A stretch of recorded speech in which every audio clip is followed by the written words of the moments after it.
investable jobs we heard about so far. I think here is an interesting conversation from Chris Weekly. He's trying to map a Mac to the Windows machine.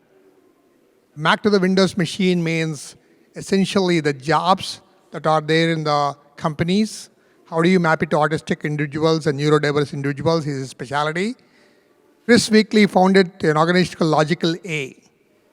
And this consulting company does how to connect businesses better integrate their unique strengths of autism into their mainstream operations. He and his lovely wife, Evie, have been on a journey or marriage to almost 30 years. He and Evie share 3 cats and a dog. They have tackled many challenges before and after he was diagnosed during the 7th year of marriage. This is a testament to their strength as a couple and a role model for those in autism community. In his prior work, he often preferred to stay behind the scene, not just professionally, but also socially. Through the support of his village, he's stepping into the world to lend the voice and experiences to those in the autistic and business communities. Chris Weekly, we welcome you to Connect Windows and Mac Machine. So before we start, I spent more than half of my life really in imposed isolation because I thought I had to. And the IT work that I did, that I gravitated to, was highly technical, and I was always interested in information as a whole. And so it fit my model, but it also hurt me. My model allowed me to work in areas people were not interested in, but it made it so I set my own boundaries against me becoming social, interacting with the world. 5 years ago, right before COVID started, I started to think maybe I should join the world more.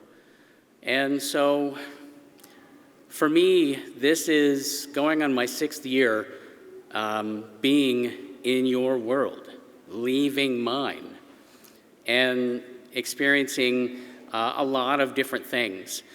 My brain works exclusively very literal and very logical. And so trying to navigate the use of language and to communicate, I was instantly behind when I stepped out the door. Before we begin, I just want you to know that this is the first event like this that I've ever spoken at. And so I'm terrifically terrified, but I am also excited.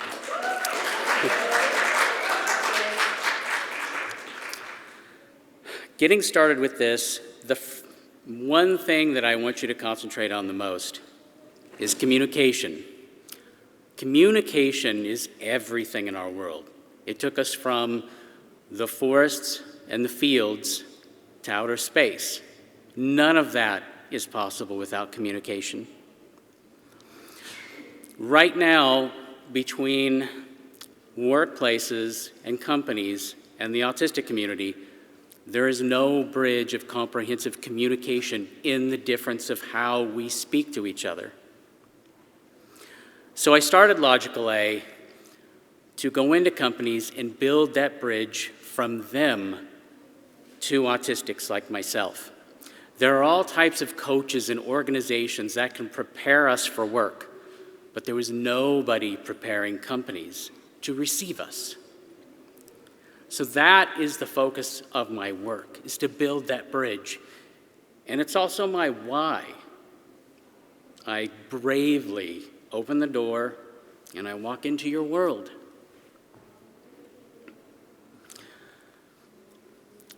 So I looked up the definition of autism, but I wanted to find something short, something concise. But for me, autism is just this. This world is like Windows. It's everywhere, and it encompasses everything. And then there's me, more of a Macintosh. And so many parts of the world are inaccessible because there is no communication, there is no way to share. Many young people here probably aren't aware that Macintosh and Microsoft operating systems once couldn't speak to each other, but it took dedicated people with a vision in order to create a pathway digitally so they could share. What I want to go through here are a couple of slides that should matter to every employer, and it should matter to everybody. Why statistics will tell you in the US that 2.2% of adults are autistic. It's much higher than that. For people like me, half of us aren't diagnosed, half of us are still wandering the wilderness, or we're in the sea without a rudder. This slide is instantly outdated as of last night because the CDC has now lowered the rate of autism from 1 in 36 to 1 in 31. So my message, besides communication, is one of urgency. We are increasing into the population, and we're going to become adults, many of us, and companies are not ready, but I can help you get there. By 2027 alone, there will be roughly, at the minimum, 700,000 children that will age out into adulthood, and they will be looking for jobs. And I'm taking it first solely to get this started on my own shoulders to make sure that that happens, that that door is open, that employer is ready to receive them.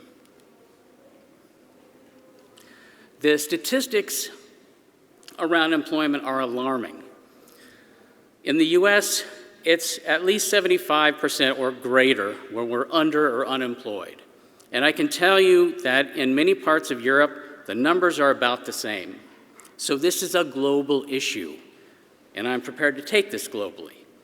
As much as I hate to travel, as much as it just crushes me, I'll get on that plane and I'll go there, wherever I need to go. The biggest and most alarming statistic that I wanted to make sure was in here are college graduates. This is a number from here in America. I tried college for 18 months, but I barely got out of high school. And I can tell you that college for me was every bit the nightmare that school was. So I left. And you're thinking, well, how have you gotten where you are? And I did something completely different. I went to Barnes & Noble, and when I wasn't working, I lived there on their coffee and their pastries, going through business books, technology books, reading them, and buying the exam prep books, but just sitting there. And so I guess if I had to have an alma mater, I guess it would be Barnes & Noble. But the glaring statistic here is autistics who can brave out, who can figure out how to hack their life to graduate from college, most of them are still unemployed. And it's a mind that's out there that is ready to help a company innovate in ways that maybe they don't know they need to. So the next thing I want to go through are some differences in our brains.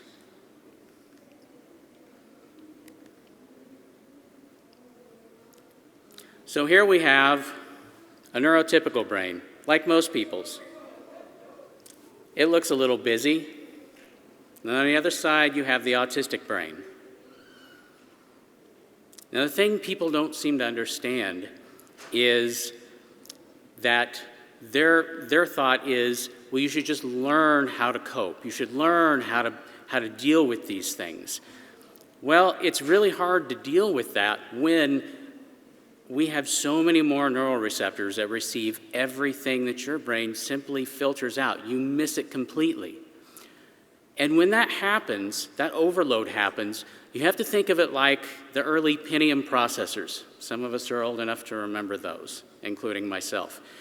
You try to push too much, you try to put too much into it, and it crashes, and it requires a reset. And the lack of understanding and the need for that reset is simply a lack of communication, a lack of comprehensive understanding as to why that is. So the next example I wanted to provide is, again, a neurotypical brain, only I wanted to add in the ability to process what is heard versus process what is seen. Now, the brain on the right is my brain. Everything I absorb is visual. When I have to listen to something, I have to focus on an area somewhere in order for that message to get in. Now, these things aren't by choice. We didn't ask for the wonderful, amazing brains we have. And every time I hear, God, I wish I had your brain, I just think, no, you don't. Because absolutely everything that is in my collective memory, I don't get to try to wash away or forget. It's there, it's imprinted. And no matter how many times you might try to wash, if it were a stain out, the stain will always be there, whether I like it or not.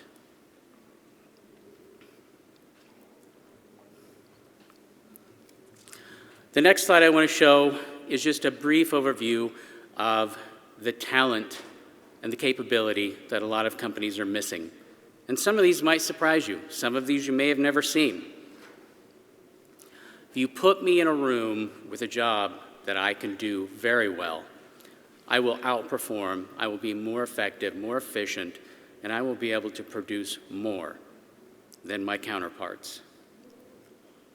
Now again, when it comes to visual thinking, if you give me the details, I will build it in my head and I will overlay it on the world and I'll watch it work. Now, why this was great for me for the longest time until I met a great mentor at a company called Ring-A-Rang, which is a habit-forming software company. He taught me how to break down what does the vision look like. That was the missing part that helped me advance in the last year and a half further than I have in all of the rest combined.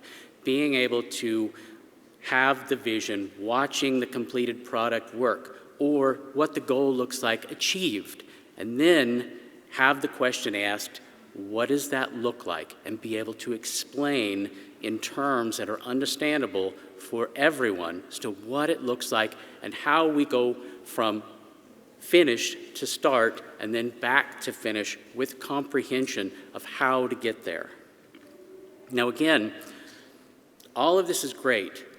You've seen it in TVs, movies, other things like that, but what people think they have is a perception of somebody who, when they like to say high-functioning autism, is all wrong.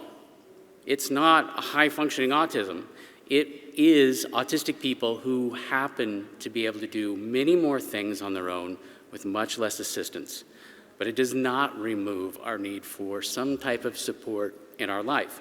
I call my support people human anchors because they literally keep me anchored to this world where I can start to make an impact.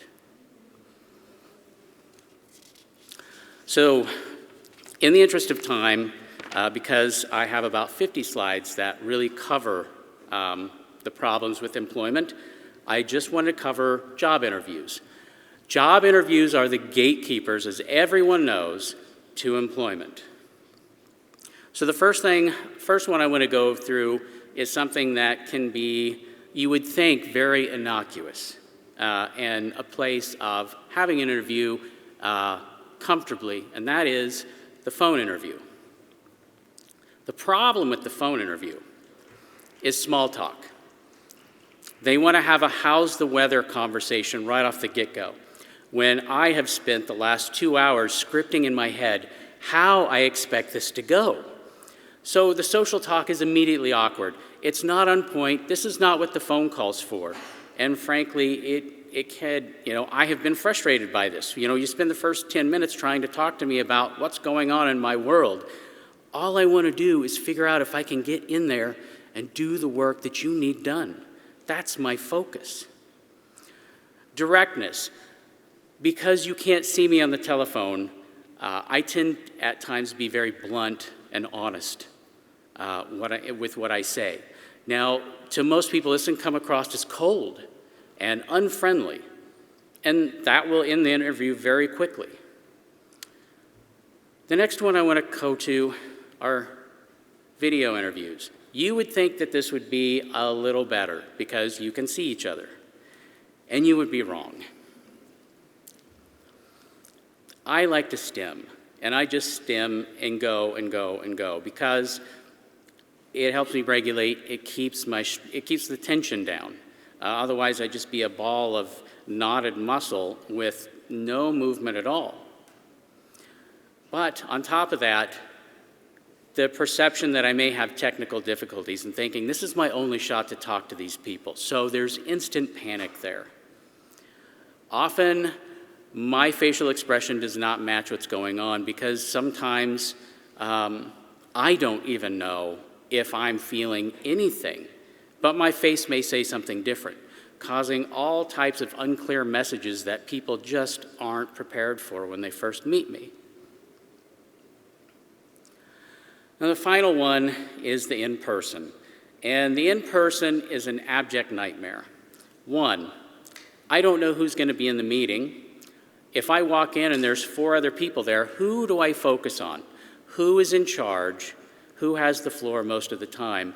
What is the purpose for everyone else here? And when it comes to eye contact and the expectation, who am I supposed to look at? And eye contact is, in this day and age, from all of the examples I have seen on TV and news and social media, staring is awful. You shouldn't do it. And the last thing I want to have is peeper creepers trying to get a job. Body language, the way I sit, if the chair's uncomfortable, I'm going to try to mold myself to the chair for some level of comfort if I'm expected to sit there for the next 20 minutes and try to answer your questions.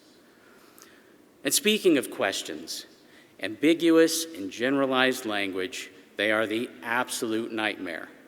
I've had questions about email servers and issues, and they've been so open-ended that I'll go on a half-hour diatribe about everything you can try to fix your email server.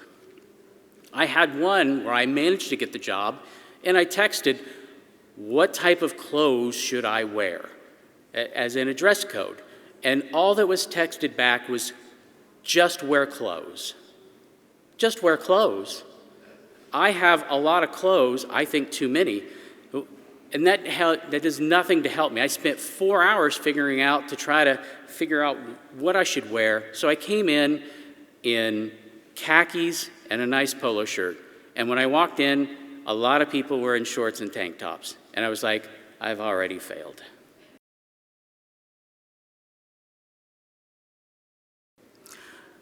Now I want to leave you with a couple of tips just to get started. Again, I have a much greater presentation in this, so in the interest of time, I really had to trim this down. Interview preparation. These are some tips that could help. Outline the interview. Create a schedule. It's not hard to create a schedule. Most people do this nowadays with technology. Explain the role of each interviewer, who's going to be in there, their purpose, what they're going to ask. Keep in mind that there might be a delay based on the question you ask, because I'm going to roll through my head to the very origin of whatever information you're wanting. And by using more direct language and being specific with your question, you're going to help me dial through that information much quicker. I'm going to give you a better answer, and an answer that would be conducive to what you are looking for. Clarify things like the dress code. What's appropriate, what's not appropriate. Some people have, some autistics, fabrics are a thing. There are some fabrics, some clothes they just cannot wear. It's irritating, it can be often painful for them. So as we're starting to wind down, solving this dilemma of employment is my why. And I can tell you right now that the very toughest thing for me in the whole world is asking for help. Growing up, I had to start playing parent undiagnosed at age 7 with no backup, no one to go to. So I already had the model that there was nobody to ask for help. And that carries with me to this day. That is my greatest struggle. So,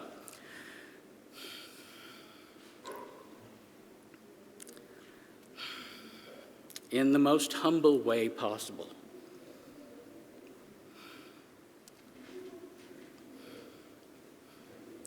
I'm asking for your help to help me launch this and reach the ears of companies, no matter where, and HR organizations who currently who currently train HR managers today and tomorrow. If I can reach them with your help, I can open the doors for enough autistics that finally, in the future, parents of autistic children can stop going to bed wondering, have I done enough for my child in my absence? I think my child's going to be okay, and they're going to have a life that I've always wanted for them. So there are two examples that I want to give when it comes to the work environment. Thank you. The first one is noise-canceling headphones. I take these with me when I travel. They go on my head when I get to the airport, and they come off when I leave the airport that I have landed in. These help me control the sound around me whenever I need that. And without that kind of technology, travel would be nearly impossible. School was already impossible enough. The other one, polarized lenses. Polarized lenses are a simple thing that an autistic person with light sensitivity can put on anywhere.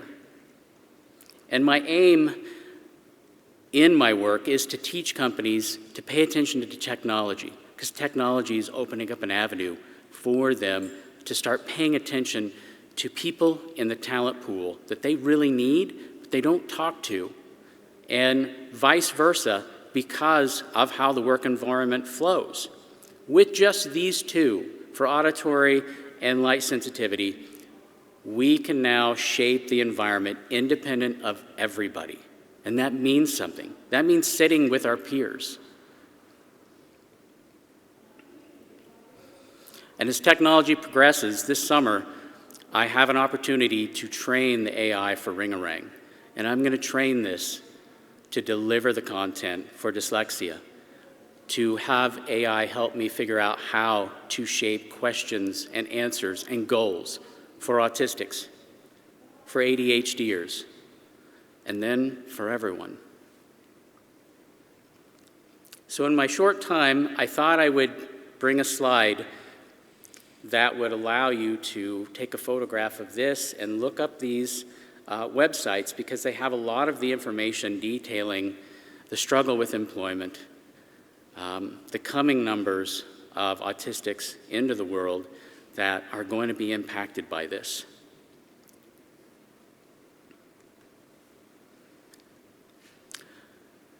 And lastly, I've left a QR code here so that you can reach me just by taking and filling out a simple form so that we can follow up. And if you have questions, and if you want more information, I also have plenty of cards. If you want to take a card, so you can call me, you can email me, the whole 9 yards. And then lastly, I would like to thank ICAN, all of the sponsors, and all of the great speakers for showing up. Everyone speaking today, they had a choice to answer this call or not, and they did. And I am deeply, deeply honored to have been part of speaking with you, and my biggest hope is that this isn't the only time that we speak together. Thank you.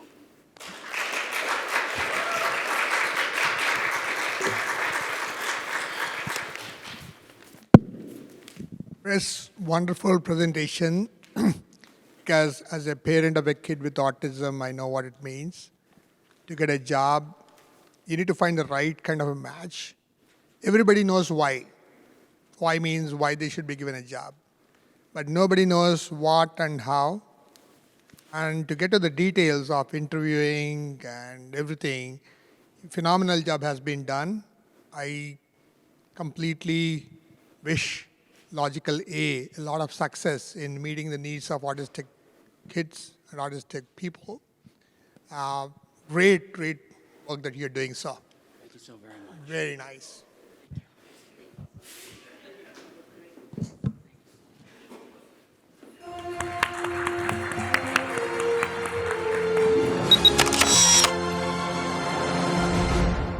Welcome all the panelists, Dr. Temple Grandin, Dr. Alok Sharma, Ms. Lynn White, Dr. Richard Bowles, Thomas Silent, Ms. Stacey Hoagland, Ms. Elizabeth Bonker. I've been to all the tech companies, Microsoft, been there, Google, a lot of the other, Apple, and there's all kinds of autistic people there.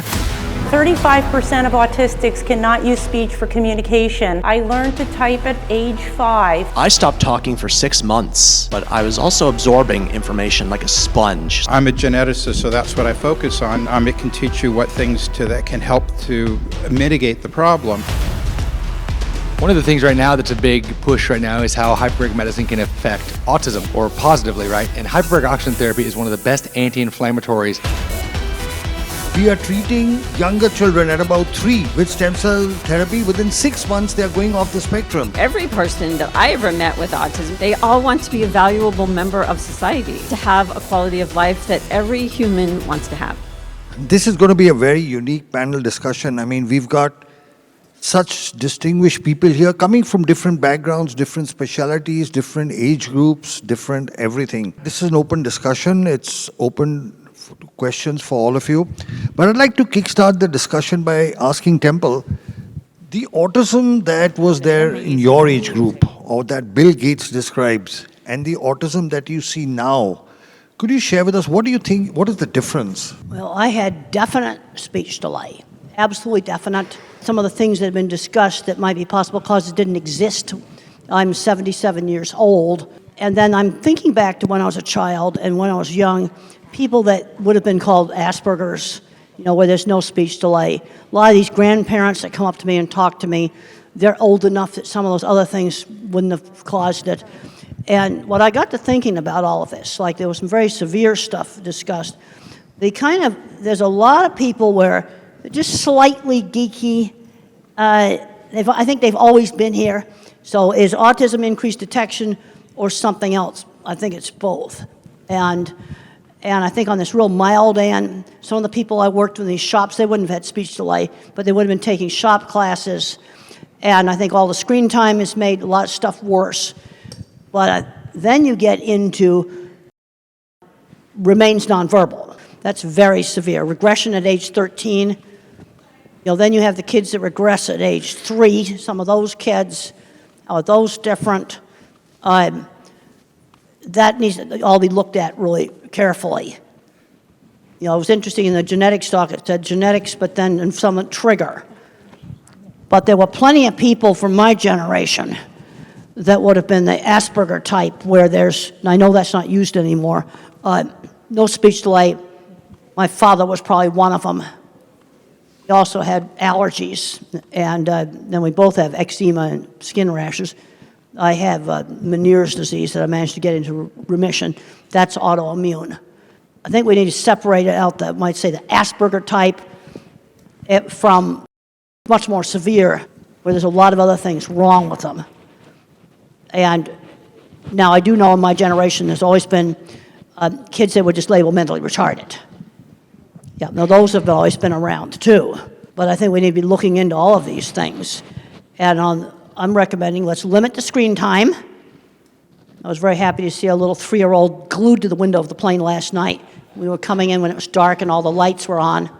I'm not glued to a phone. A lot less screen time, a lot going back to some 1950s, just teaching some basic social skills. And then the ones that are slightly geeky are going to do a lot better. Because these grandparents I talked to all had jobs, decent jobs. They managed to keep them. But where it helped was with relationships, getting a diagnosis. And it probably would have helped my father. I'm almost positive he was on the spectrum. No speech delay.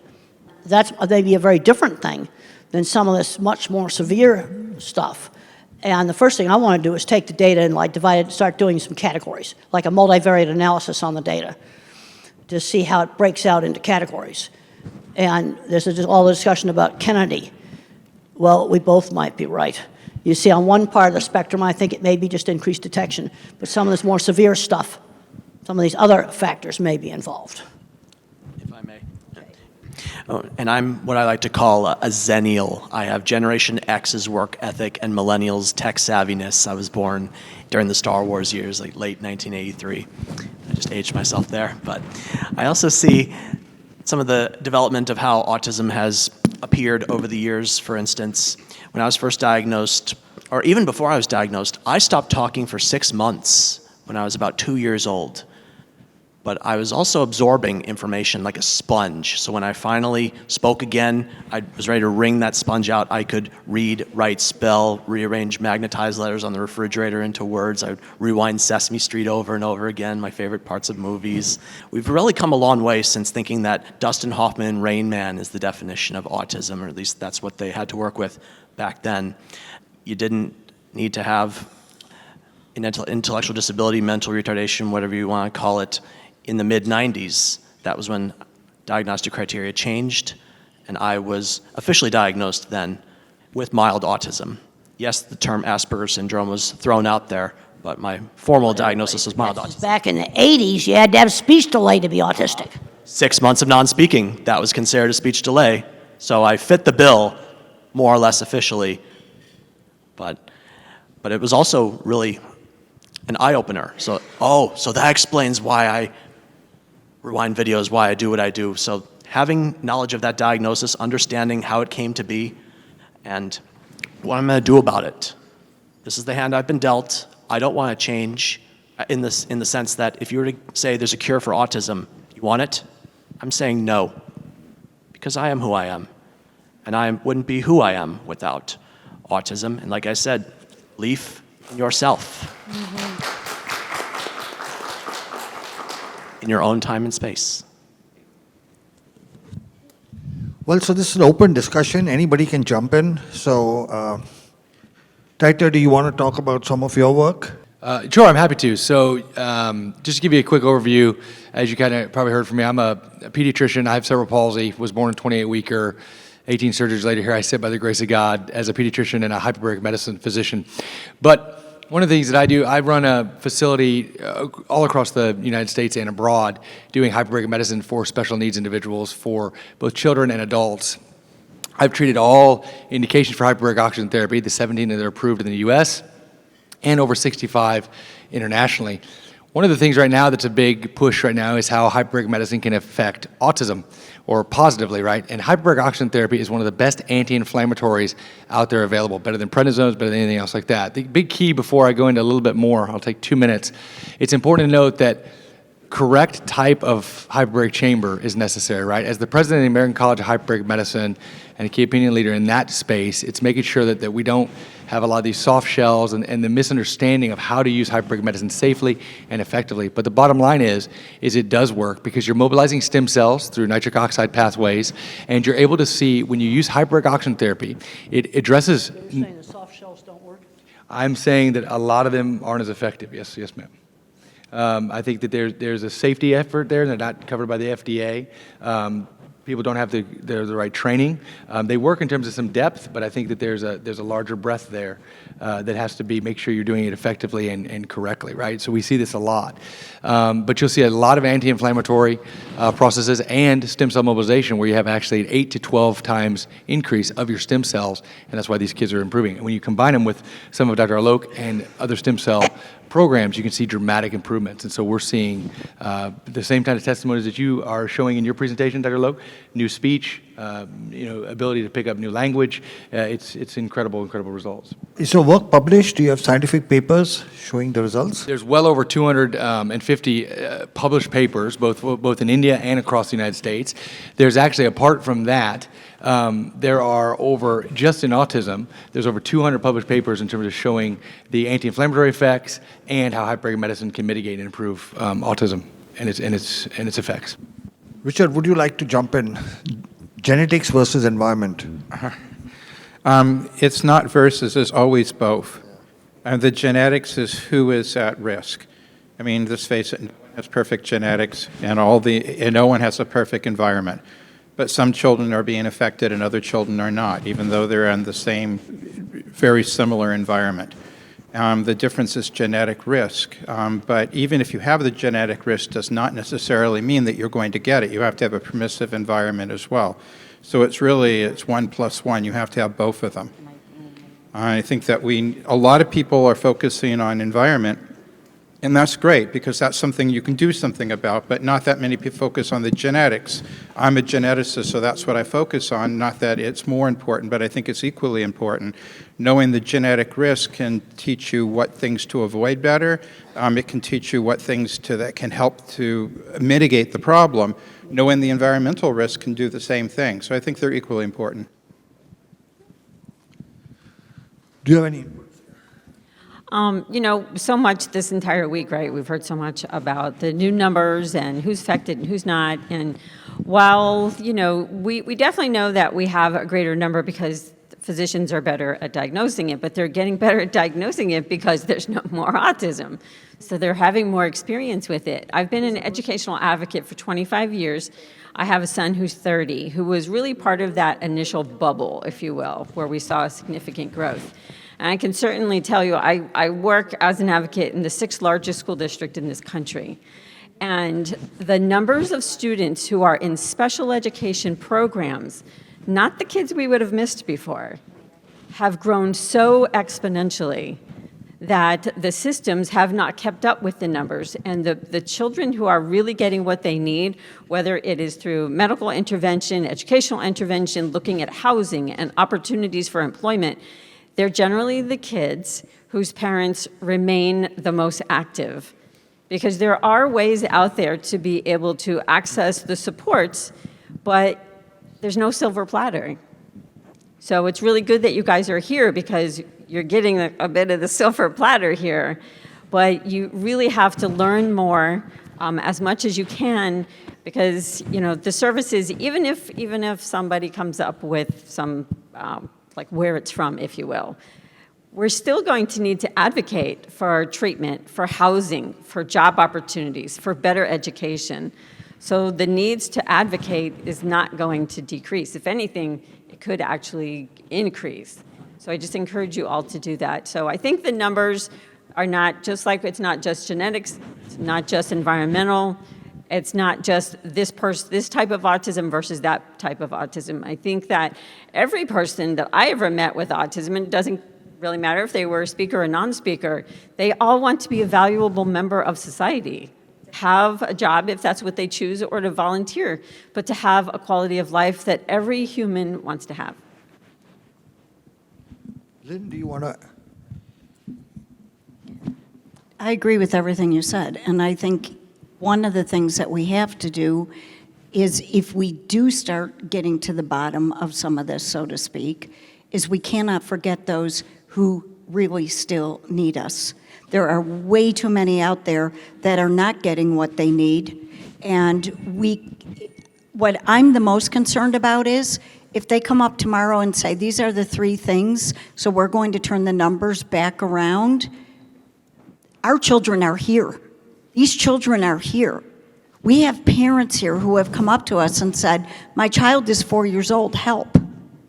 Okay? We can't forget them. They're here. And I think everything she said is right.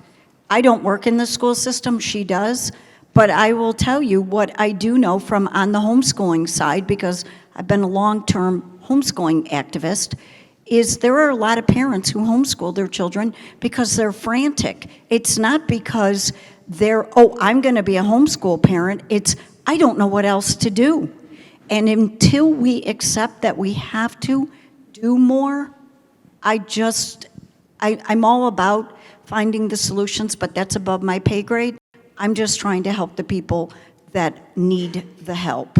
And in that vein, I failed finishing an Ironman twice before I succeeded the third time. And for those of you that don't know what an Ironman is, it's 2.4 miles of swimming, 112 miles of biking, and 26.2 miles of running, all in under 17 hours. And I thought I could do it in Texas, but humidity, heat, headwinds, hills, they took me down like Superman to kryptonite.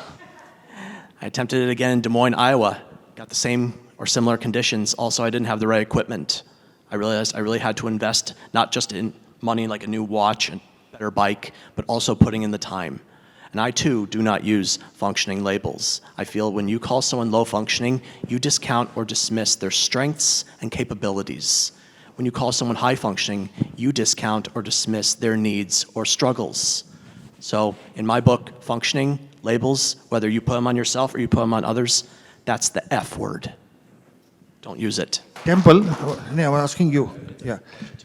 Okay. Hypothetically, let's say RKF Jr. approached you to give advice on what the government needs to do, one, to maybe reduce the incidence of autism, and second, how to manage. What advice would you give the government? Well, I think we're going to have to go all local because basically we're running out of money. Okay. I've just looked at I went to several sources. I checked out our national budget. Over half of it supports seniors right now. Okay. Over half of our national budget.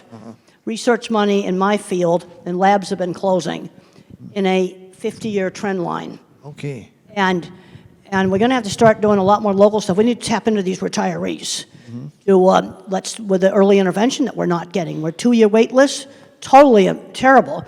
And I was happy to find some people I talked to at lunch where they're doing some of this for retirees. Some of these people are 20 years younger than me. They need to be working with these 3-year-olds. That's what we're going to need to do. Tap into retirees to teach an art class, teach a music class, teach a whole lot of different things.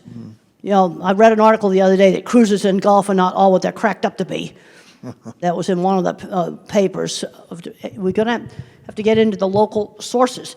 Also, over the years, I've changed my terminology. I have old publications that say high and low functioning.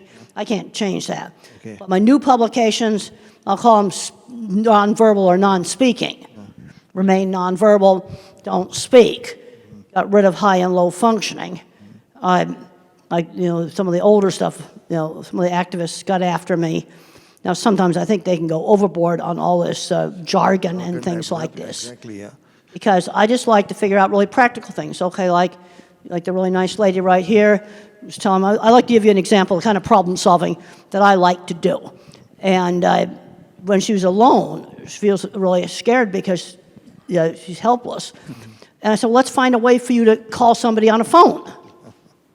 Well, it has to be auditory. So we're going to just teach Siri that is one person, is another person, and then you just call on the speakerphone. You don't have to buy expensive stuff. I think that could be done with existing equipment. That's a simple thing to do. Okay, different buttons on the wheelchair that won't work. Okay, well then we don't use that. There's so many simple things. I remember one time watching a wonderful video a guy presented. It showed a kid somewhere in Africa, got one of those Blade Runner legs, got a pair of them. And he was just so happy out there stomping in the mud puddles. And something like that makes a lot more sense than a fancy electronic leg that's going to just break. Okay. It's also something they could probably make in local shops. You see, this is where a visual thinker sees solutions to problems. You see, the idea for that phone thing, that is a car phone. You say, now call so-and-so. Well, we just got to make those little abrupt sounds. Why am I picking out those sounds? Because I don't want it accidentally going off all the time. It has to be something that you do very deliberately that'll make it call somebody. I just think that stuff up. I mean, that's what visual thinkers do. I heard a solution to a problem. I also saw car phone in a car, too. The activists got all over some parent group that's called Profound Autism.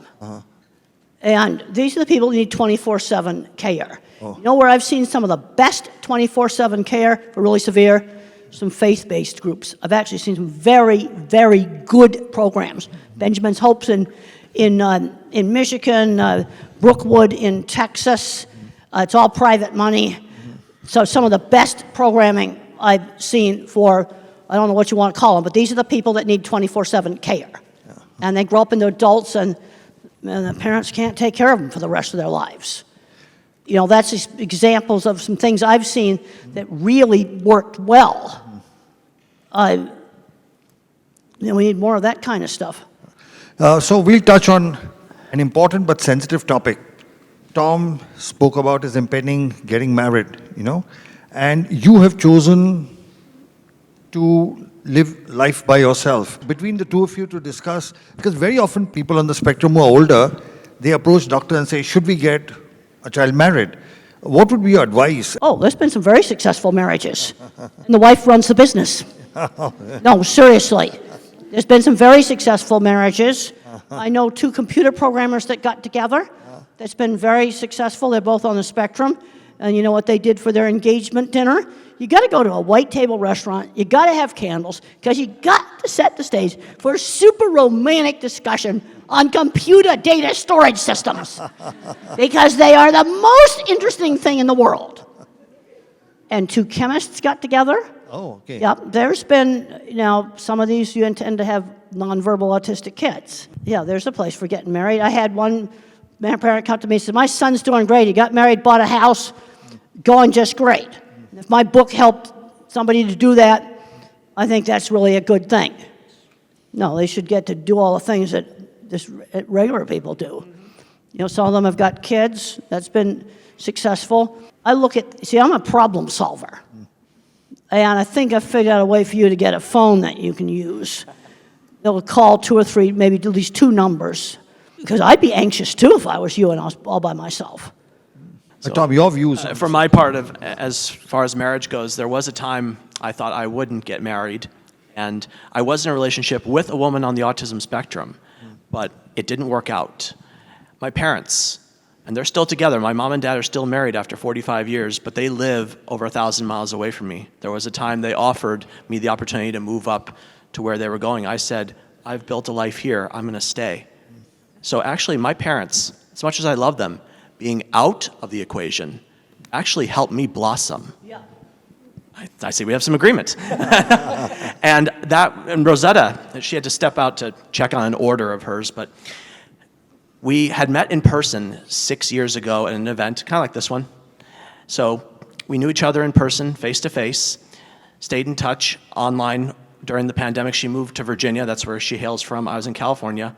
Then I was doing the Ironman in Maryland, the one I finished. And before that, I said, I'd like to meet you again. So we made arrangements after I finished the Ironman to meet, and we decided to get married, and we're getting married in September. And there are people in my life, unfortunately, that are thinking this would never happen. And now that it is, they are struck. Don't you think that woman is the most gorgeous woman out there, crown or not? And for someone with autism, and she's not on the autism spectrum, but I am able to make our relationship work.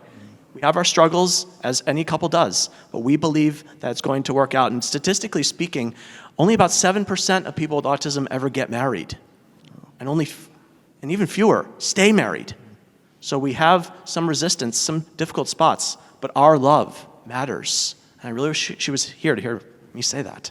I would like to add, although that's very good, because as a pediatrician and as a person with a disability myself, I have a wife, 3 kids. One, we also adopted a special needs daughter who has Netherton syndrome from wound care side. We won't get into all that. But the point is, I'm sure you guys are familiar with the term ableism, right? A lot of times a neurotypical individual is going to say, well, back in the old days, I wanted to go to the movies. Well, we didn't want to invite Tyler because he couldn't walk up into the stairs, right? So they were trying to save my feelings because they didn't want me to fall down the stairs, for example, when really I just wanted to be invited to the movies, let's say. So the point of all this I'm making is you just got to look outside the box and allow, there's a lot of blessings. We're all handicapped. Mind the world can see. We're all struggling with something. We all wish we could change something about ourselves, and that's the whole point about whether you're on the spectrum or not, right? But I think it has very much, we have to combat ableism in this country. Going back to what I would say to RFK if it was for me or for anybody else with a disability, is when we lose value in people, we start to fail. And I think that that's where the slip is, even though maybe some of his comments, in his mind, he was actually trying to help. I want to believe that, right? He was talking about the severe autism where they're never going to get married. I mean, I see these kids. So do you, Dr. Sharma. So do you, the occupational therapist. That's a real thing that we deal with, and these parents are looking for hope. So I don't want to say that by any means he's inherently evil, but it's a crass comment, and realizing and finding people's value and how they navigate the world. And people that are non-speaking, if they're in a job, know the difference between real work and stupid little busy work. And the other place where I've seen some really great programs is when the chairman or the president of a company has a child with a disability. I've forgotten the name of the man that did the warehouses at the Walgreens pharmacy, the distribution warehouses. He changed the computer so you didn't have to read, and the crews with the intellectual disabilities did better than the so-called regular people working in these warehouses. You see where the top does it.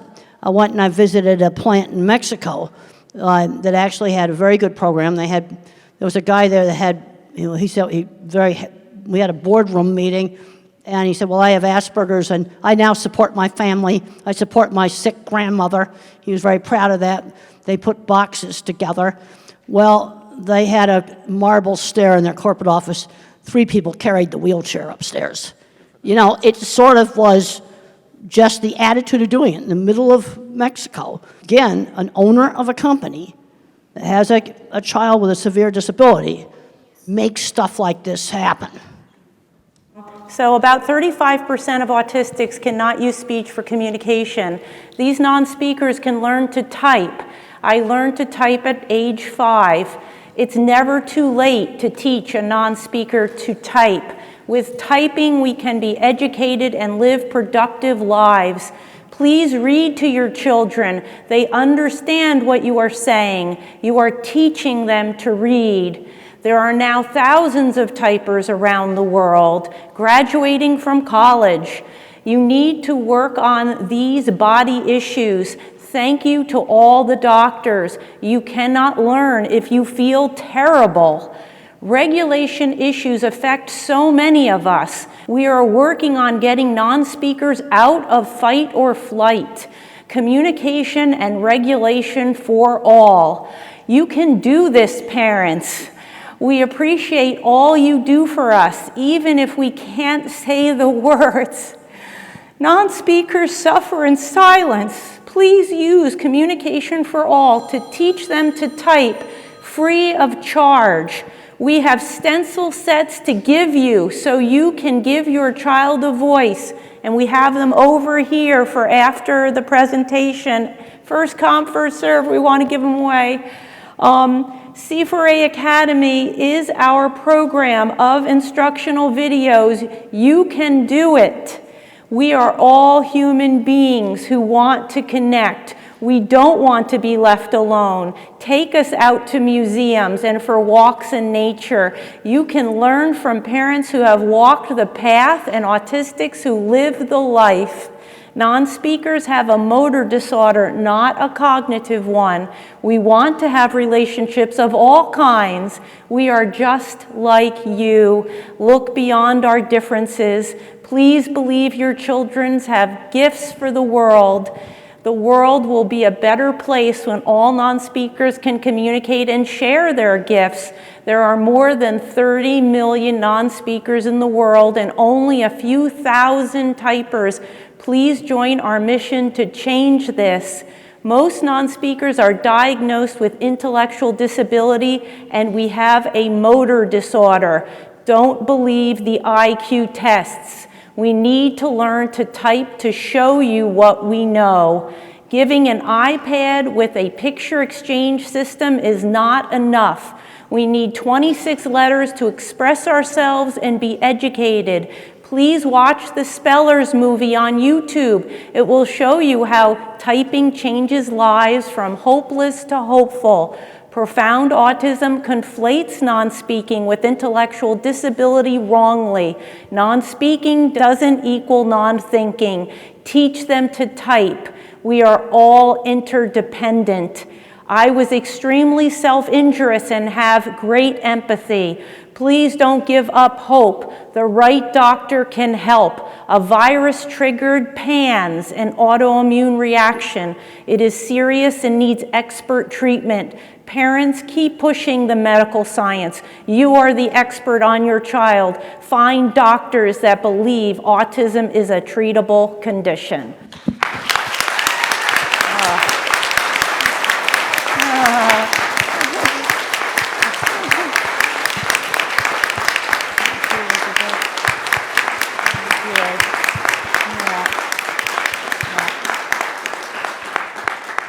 This question is for Dr. Bowles. This is about the supplements that you had shared earlier. Is there a protocol to wean off the clients or patients who are using them, or is it more like a lifelong usage of these items? I think that depends on why the supplements are started in the first place. If they're started because you want to improve your concentration and focus a bit, and then you do it on your own or go to an environment in which that's not necessary, then you can decrease it.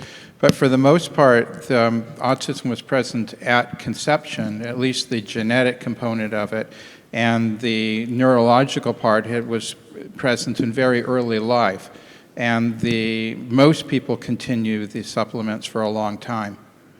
I do want to mention one thing that from earlier is that when we're talking about autism, we're talking about an extremely wide spectrum. And on one side, you have the billionaires, and obviously they are employed and they are getting married, and they are thinking of themselves as neuro-unique and not disabled, and that's very, very valid, and they are actually offering a tremendous amount for society. And on the other end of the spectrum, as a pediatrician, I see people that have very severe intellectual disability, who have abilities of a 3-year-old when they're intellectually while they're an adult. Maybe they can't even walk very well, maybe they have seizures, maybe they have serious problems as well.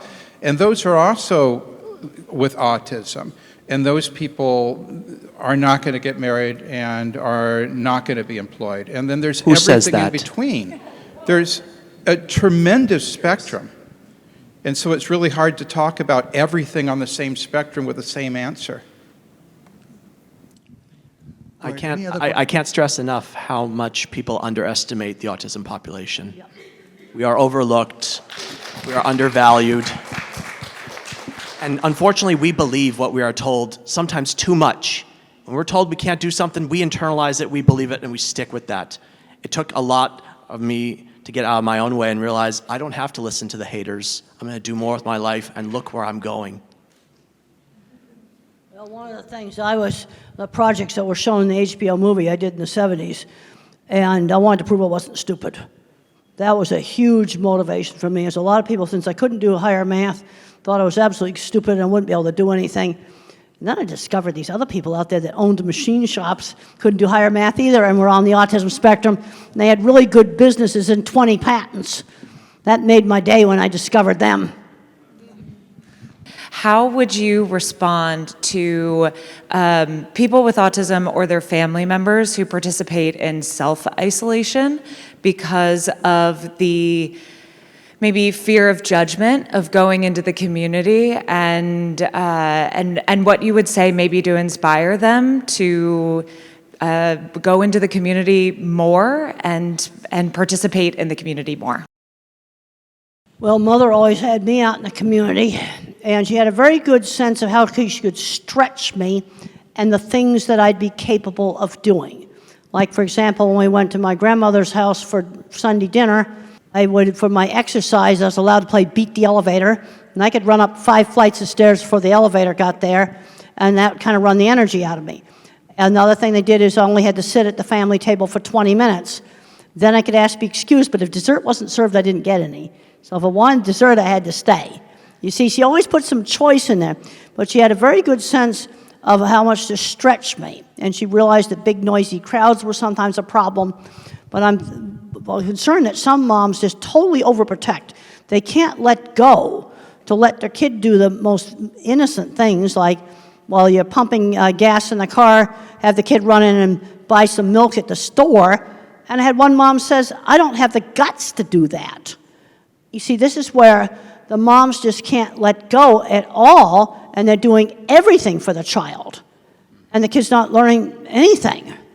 And I have a book called The Loving Push, and that was aimed at, getting these moms to get them out gradually doing things. You see, I've seen huge problems with everything being done for them, and they're not learning any skills. And we had a rule that it had to be on the list. So as soon as I knew how to write, I'd put things on the list, and I would help with grocery shopping. I'd go and get things on the list, put them in the basket. I was learning that at a very young age. Yes, and you do Walmart, for example, that's one of our big stores, when it's not so busy.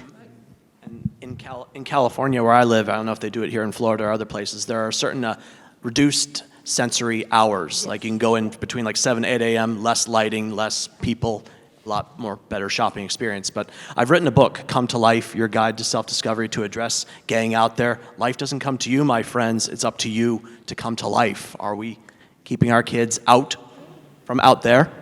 And also in addressing the naysayers, the people that might be holding us back in a sense. That's in my book, My Glass is Full. And these are available for sale. Is in neuro needs, we have some people with autism that work for us, and they are in positions in which their abilities are perfect for their job. They are better than a neurotypical person at that job, because we know that they can do that, and we know autism. We just need to get the word out that these people have certain abilities that allow them to do things better than other people, that it's not charity, that employers will want to hire them. And they'll want to give them a good wage. We think that, this is what Dr. Grandin was talking about, is the way of fixing things in pictures and everything, is that they have abilities that other people don't have. We just need to get that word out. We wouldn't have any computers without all the people in the tech industry. And I've given talks there, and half those programmers are on the spectrum. Yeah, I've been to those companies. I've sat in their fancy restaurant, watched all the nerds come in. We need the skills. See, that's the thing. At one end of the spectrum, and you've got Steve Jobs and Bill Gates. Bill Gates is official now. He's on the spectrum. And he's had a very successful business. Another thing, both me and Bill Gates were taught that you give back. That was something we were both taught.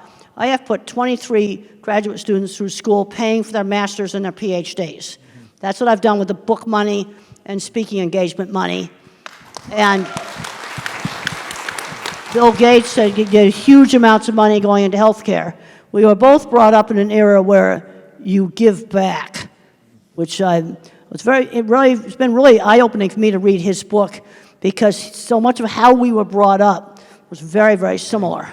Thank you so much for all of your work that you do. And I need to emphasize that profound autism is real. Work is being done right now to put it in the DSM so that we can have a specific name for the people that will require lifetime support. And as much as, of course, we want our kids to continue to grow and to thrive and to be as independent as possible, it's very important to recognize that for some people, they are not going to be independent. And the best thing that we can do is continue to support them, have trained caregivers, because one day we're not going to be here anymore, and our kids are still going to need care. And the system is very broken for them. And it's hard. Autism is not always awesome for everyone. It's hard. And, when you see kids that are beating, or adults that are beating their heads and they've lost their eyesight because they're banging their head on the wall, these are real things that they're dealing with. And so it's a big spectrum. When we adopted our kiddo that's special needs, the developmental doctor, the first thing that he told us to do was watch your movie, Dr. Grandin. And it was amazing for us. And it was very eye-opening. And the encouragement was there for him, and we are still encouraging our kiddo. But he's almost 20 years old, and he still can't use the bathroom by himself, not completely independent. He can't brush his teeth by himself. And that's a goal that he worked on the entire time that he was in school. So we have to recognize that, he's not going to get married. He's not going to be able to live the same life that my other kids can live. He's he's not going to be able to drive a car. But any improvement that he can make towards being independent, we're going to continue to push him. I mean, he's still in therapy. He just got on a horse 2 weeks ago. We were shocked about that. We never thought he would get on the horse. We thought he's going to go and brush the hair of the horse and just be there. But no, he did. And so that improvement that he made, I mean, we're thrilled, and we're going to continue to do that. But we also have to prepare him and his brothers and sisters that, you know, he's going to need care after we're gone. So I just wanted to say that remember, and I appreciate everybody's positivity, but remember that for some people, they have kids and family members with profound autism that are going to need lifetime care. I totally agree with you. I totally agree with you. In my talks, one of the things I talk about all the time is we're going from Einstein that somebody is going to need, you know, constant care, 24/7 care. You see, this is one of the problems. And it's such a big spectrum, all with the same word on it. And I totally agree with you. And every talk I do, I make a point of, some of the activists attack the term profound autism. And I'm not the one who's attacking it. People that have the loudest voice are putting in the input, but the people that can't speak and their caregivers, God bless them, are tired. I mean, it's all you can do to pay the bills and take care of a person, change adult diapers, emergency room visits. Nobody wants to babysit, so you can forget, like, going places. It's hard. So those people are left out of the research and the statistics. And so it's important for us as the autism community as a whole to remember that 27%. Okay, now I'm very interested in the 27%. That's profound autistics. Okay, where that figure came from. Just from my experience, I'm pretty sure that's correct. I was just at the Profound Autism Summit last week in Boston, and that was the figures that they gave, and I trust But that. I've seen parents just completely stressed out. I remember one respite program they had in Texas, and the family was so stressed out, they just put the music on in their air-conditioned car and just laid there for 4 hours. That was how stressed out they were. 4 hours of respite, and this is very different than somebody like me or somebody like Bill Gates. It's a totally different thing. And then you have some that are kind of medium that may not be totally independent, but they can do a lot of life skills. It's such a big spectrum. I really believe that what we need is more people that care, more people that don't have autism, that care, like teenagers and, like you said, seniors, that can help parents, that are trained, that there just needs to be more compassion in our society, and I feel like that should be a part of the message that the autism community is putting out there. Well, the other problem we got was certain advocates, the autistic community, they attacked me, they've called me ableist, they called me bad things. You know, some of it, they just put so much venom out there, right, that you're not actually getting things done. One of the things that 25 years, and remember, I'm 25 years in the construction industry, and I have found that it affects how I think about things. You have to build things and solve problems and not just talk about it. You got to do stuff. You got to get projects done. You got to make them work. You got to not fight everybody. You don't get jobs done doing that. It is to support children like yours that I made that comment that didn't go over well. That autism is a very large spectrum. I see kids that appear to be profound. Some of them become mild autism because of the right treatment. Sometimes we find the exact gene and they get much better. Some of them become moderate autism, but some of them stay profound, even if we find the gene. Some of them we can't help today, in 2025, no matter what we do. And you're right, the community is not really supporting them to the degree that perhaps that we should. And we need to consider them as well as the others. I need to just add something. You said there's no research on profound autism. Very little, like 6%. But people with no, profound just to autism. let you know that we are actually doing intense research through brain scans. So we are doing PET CT scans, and we are noticing that those children and adults with profound autism have a very different type of hypometabolism in the brain. So we are able to, through brain scans, separate the mild from the moderate from the severe. And we are also able to, we can also see which parts of the brain are working more and what special skill sets they could possibly have. So today, especially in the neuroimaging world, the focus is shifting from what they cannot do, the brain that is not working properly, to what they can do. And as you know, in all the talks, including what Temple spoke about and Tom spoke about, once we identify what is the thing that they are specially connected to, feel about, and then give them coaching in that, they do miracles. Now, the treatments that we have, the treatment that Titler said, hyperbaric oxygen, our own treatment with stem cell therapy, we are able to help the people with profound autism as well, because the stem cells go and repair that part of the brain which is damaged. And we are seeing non-verbal, see, there's no question about the improvement. A child who's non-verbal for 8-9 years starts talking, Now, there is no question about whether it worked or not, because you're non-verbal, and, surprisingly, among the first things that the children say, they tell their mothers, I love you, mommy. We've got dozens of kids where among the first things that comes out is expression of love. It was just bottled up inside, and it actually gets expressed. Yes, there is work being done. Those distinctions are happening, and it is likely that in the future, the combination of stem cells with hyperbaric oxygen and rehab will possibly help the children. I want to make a quick comment to you. Go ahead. One thing you didn't say in what you just talked about with profound autism, you voluntarily took that on, which is amazing. Not a lot of people would do what you did. Mm-hmm. Thank you for your contribution. So that's Rosetta. a lot. You're on, Rosetta. We are here because we're together, right? Because we love one another. We're talking about autism. These great people on this panel have different views, different point of views. Remember, we look at life different ways. Each person brings something great to the table. So let's respect every person on the panel, and everyone here is being respected. The thing I would like to point out is that I remember going to Tanzania, and Tom and I was talking with a lady there. She said the moment her son was born, her and her husband was told he would never be married. She would never have grandkids. Now, for my experiences being a nurse, I'm not a nurse and I'm a motivational speaker, but I was a nurse. So I know what it's like to change diapers. I know what it's like to take care of someone.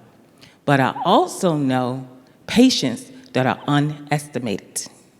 So it's very important, no matter what you're told about your child or your loved one, never set the bar so low that you keep it there, that you miss something great about your loved ones. I love you all. Thank you for your time. So 2 days ago, we went to our neurologist, and we were trying to understand, is there a way of defining physically in the brain autism? And she said no. She provided certain suggestions, and we felt so bad that we didn't tell her that 2 weeks before we have had stem cell treatment in India. So there's such a bad perception in the US, unfortunately. And one of the things that she said is there's no research. In our minds, like, Dr. Sharma has all the research in the world. Specifically, she pointed out to Duke University. Duke University is the one that has done the most studies in the US, but they only do stem cell treatments for kids with cancer. So my suggestion and pledge, Dr. Sharma, how can we let the world about your research? And I know you have it. You are open to give it to anyone who wants it. What can we do, us here, to help the world know about the success of your treatment? Whether it's leaders, politicians, regulators, they finally listen to people. You're the real voice. You are what is real. All of us, some of us, have professions, some of us have a conflict of interest, some of us have particular preferences or beliefs, but parents have one and only one thing in their mind, the well-being of their children. Is there anything else that you can even think of? Nothing. So your voice is the voice that will be heard. And when you speak it loud enough and repeat it enough, there will be a change. Change comes about when people like you speak out. Because, we believe our own clinical experience is showing us that when we are treating younger children at about 3 with stem cell therapy, within 6 months they are going off the spectrum. The older the child, the longer it takes. And it is my hope and dream that one day this becomes a standard of care. You know, the moment it is diagnosed, especially kids who are profound, will need it. There are children who will not need it. There are a whole lot of children who are mild, who adapt and who get along with life very well, but not everyone. There will be what she's talking about, the profound kids who need help. You know, there's something called a hole in the heart. Kids with Down syndrome have a hole in the heart. If you have a hole in the heart, you fix it. You know, the cardiac surgeon will go and do something and fix it.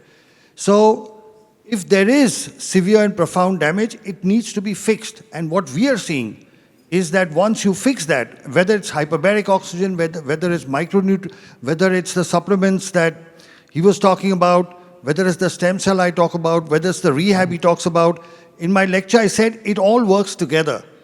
So your voice is the voice that will be heard. Anybody else, any questions?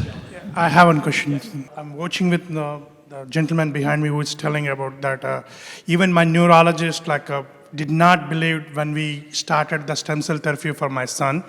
But after 3 or 4 visits to India to the neurodevergent, the changes she saw in the kid, it's unbelievable. My son is the same patient for last 6 to 7 years with the same neurologist, with the therapies and everything.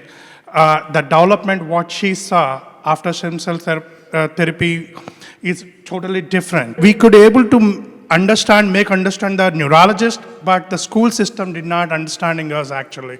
Some of my friends, when they go to this kind of a different kind of a therapy out of the book, which is not profound in very popular in the USA, they're not even going to tell in their schools actually.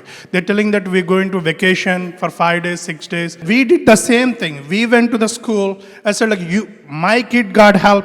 If somebody needs help, you call my number, I'll tell them the same thing. I told every parent who called me and I given the number, I told him that what are the benefits which my kid got. I feel if we don't keep the awareness of these things of different methods, it is impossible to help the whole community.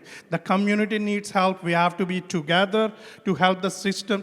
Because if the system doesn't help, we have to come up from our own side from here and help the system. My son can see a video now. Yeah. Head, shoulders, knees, and toes. And by God, he's following the video for the first time in his life, touching his head, his shoulders, his knees and toes. He can say 3 weeks out of a stem cell. He can say 1, 2, 3, 4, 5, 6, 7, 8, 9, 10, even though he has apraxia and sometimes he closes his mouth to talk. A, B, C, D, E, F, G, and we practice that every day. It's a miracle. It's science. But there's science behind it. You tell the doctor in the U.S., and there's where is that coming from? We feel uncomfortable telling them because they tell us there's no research. And that's why even though we speak up, we feel outcast. Because that's the system in the U.S. today. It punishes anyone that does any research outside the United States. They don't consider that research. It's I haven't seen any research. Neurologist practicing over 20 years. His pediatrician who didn't believe started believing after she saw the improvements. Go back and say, this is the improvements. Your child was not talking. He's talking within 3 weeks of the stem cell therapy. There is no rocket science to it. A child not talking starts saying ABC till Z after 3 weeks. That's a positive sign. Let the world know it. Speak up for it, and then slowly things will change. You know, and we now have the present health secretary, R.K. Jr. He has actually tweeted about stem cells and hyperbarics. He's actually tweeted that these are things that were intentionally suppressed. He says it openly. He says these were suppressed by the FDA. The health secretary of the United States is saying that treatments like hyperbaric, stem cell, and all these other nutraceuticals, he mentions nutraceuticals, were intentionally suppressed. So when you speak up, they will listen. People do listen to parents. Yes, and what I did is, I did not listen to any of the parents or anything. I keep on stressing that, yes, we are treating with the same thing, we are treating with the same thing.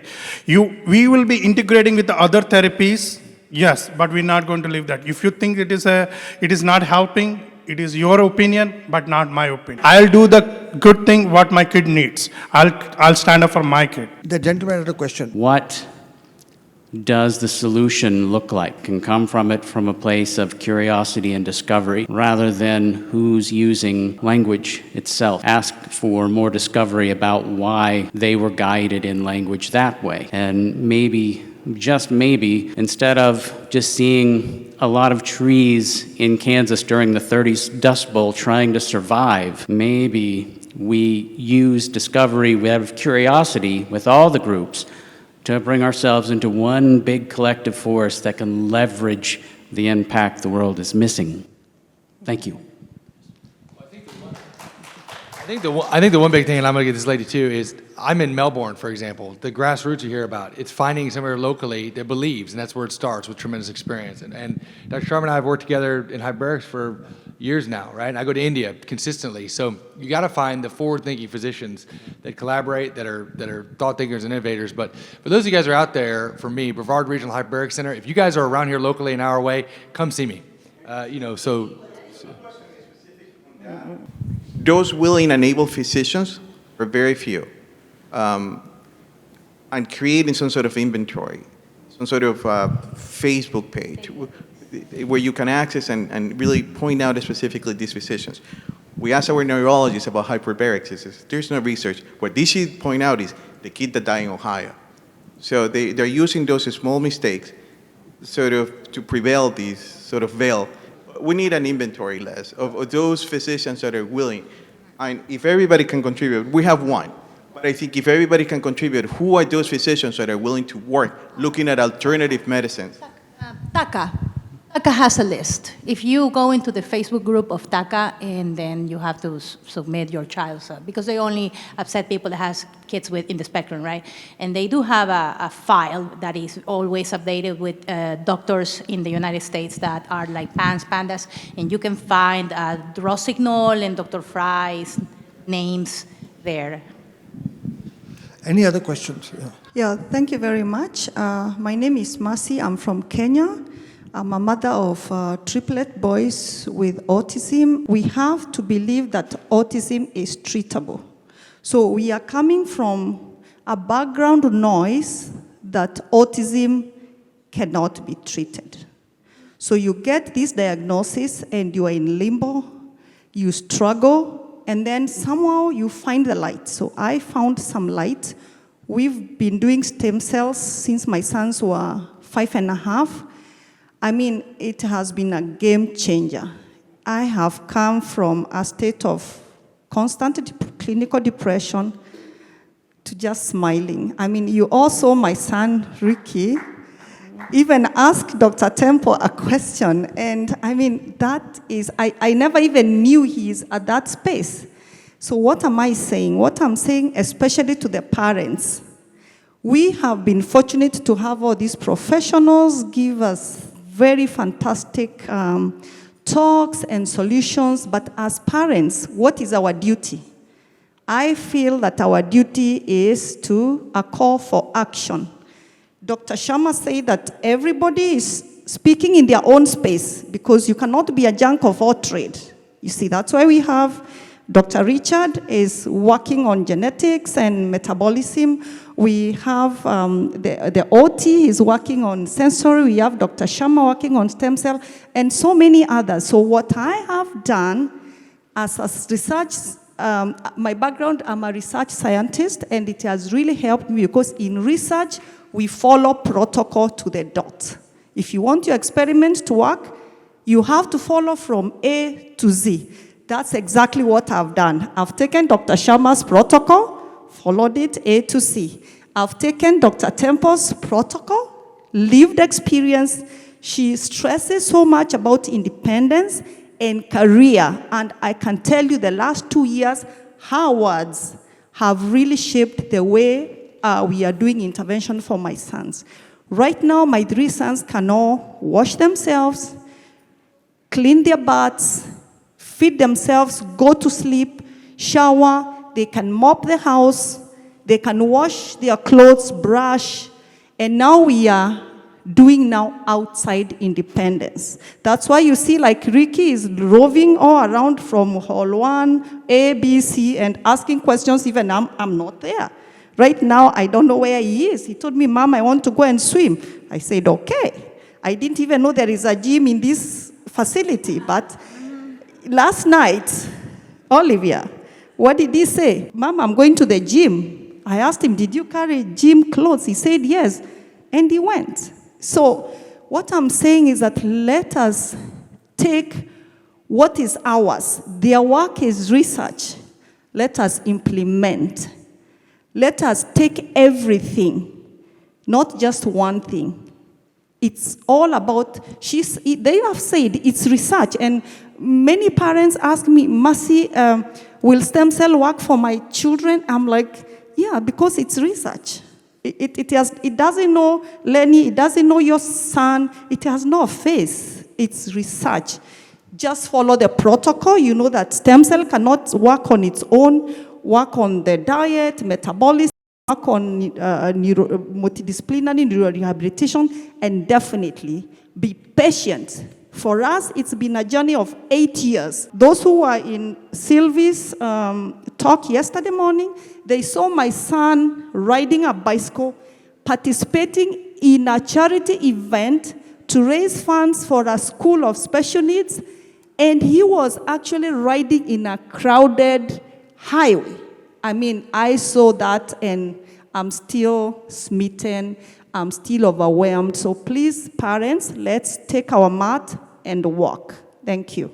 I wanted to ask Elizabeth what we can do to help you and your mission and the legislation, to have legislation passed in the government. We need to fight to enforce the Americans with Disabilities Act in schools, which is something that she is desperately trying to do for families across the country who, even after they learn how to type, are being denied that accommodation in their schools. So again, there's so many things to do. Thank you for the question. That's only one of many things. But you can go to our website, communication, 4all.org, and we have a take action section. And it'll tell you about what Elizabeth is doing to try to help all those who suffer in silence. Thank you, Elizabeth. Thank you. So we'd like to wind up now. We'll ask each panel member to give a concluding remark. Lynn? I just think that conversations like this are what are needed. We all look at it differently, and that's what makes it right.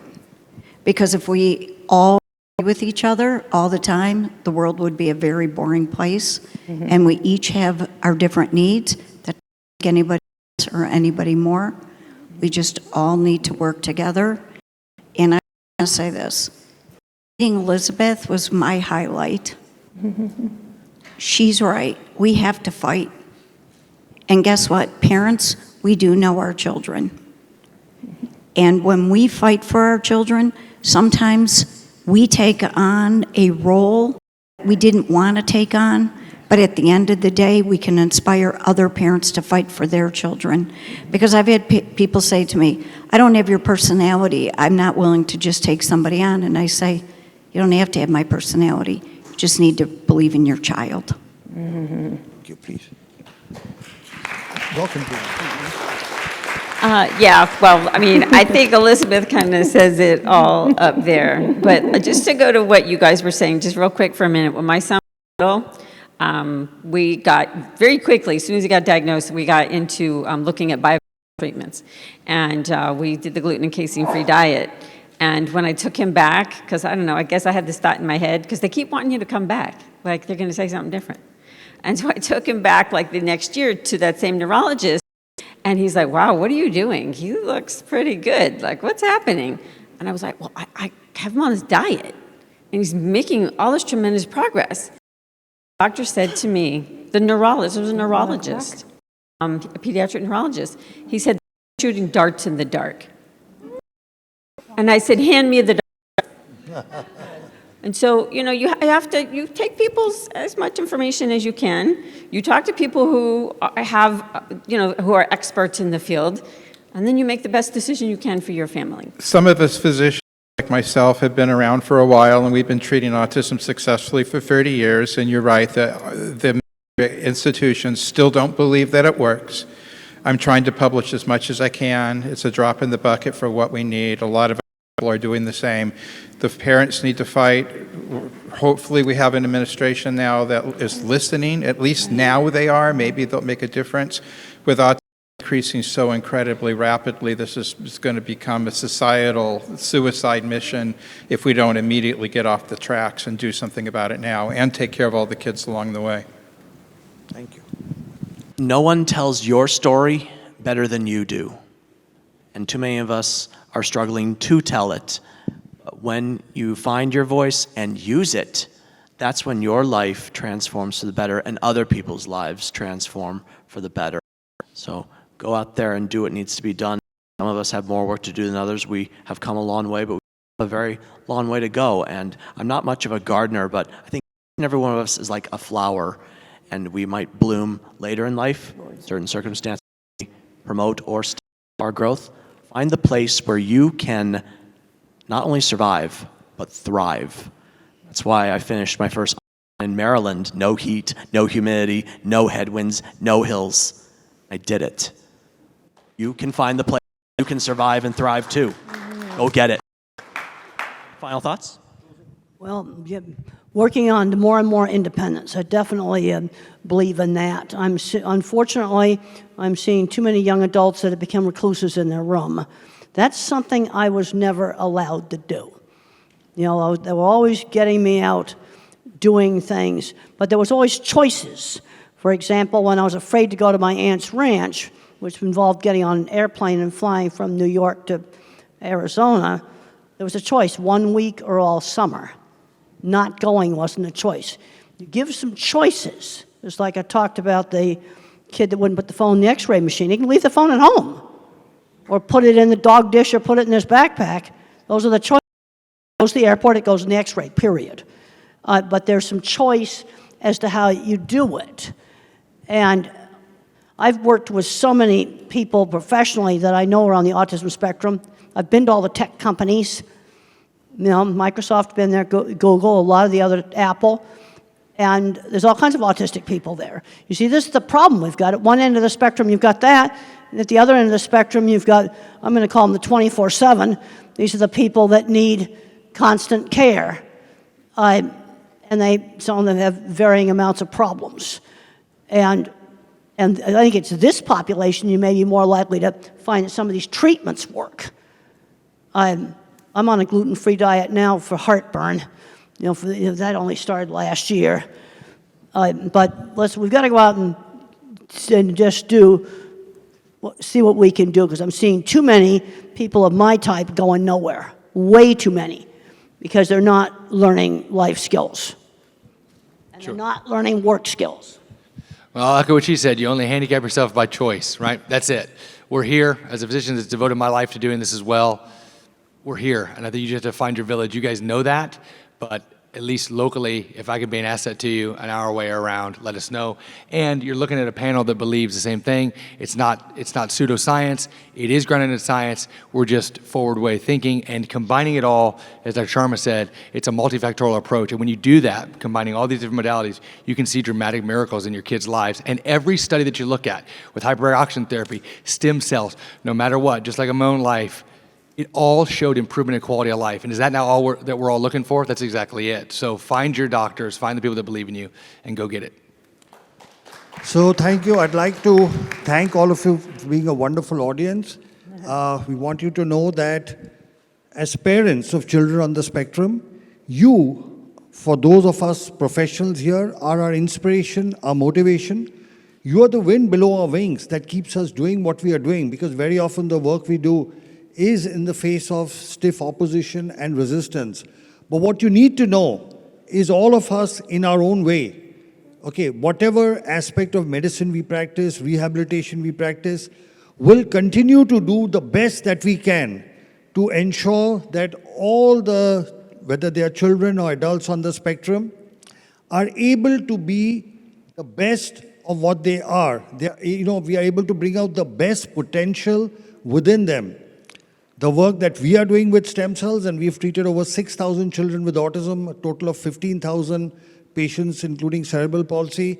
We have over 100 publications. So the research is there, It's just a matter of time as more and more, like your children start improving and start speaking, as more and more people get to know, this will be available everywhere. The truth, real science, real treatments cannot be hidden and suppressed forever. It will come out. And it is my belief that it's a combination of comprehensive rehab, micronutrient supplementation, rehabilitation, hyperbaric oxygen, and the stem cell that we do, and all the advice that Temple has given. If you listen to Temple, I suggest you watch her movies, you watch her podcast. She gives you very simple advice. That one advice, talk slowly, results in tremendous speech improvements. That's simple advice. So sometimes it's a very simple advice. It's not something high-tech that brings about the best results. So I want to thank all the panel. Thank you for the wonderful discussion. Thank you for being here. And thank you very much. I thank Dolly, thank you for arranging everything. Lynn, thank you for being the co-host of the conference. You two guys have done a great job. Thank you.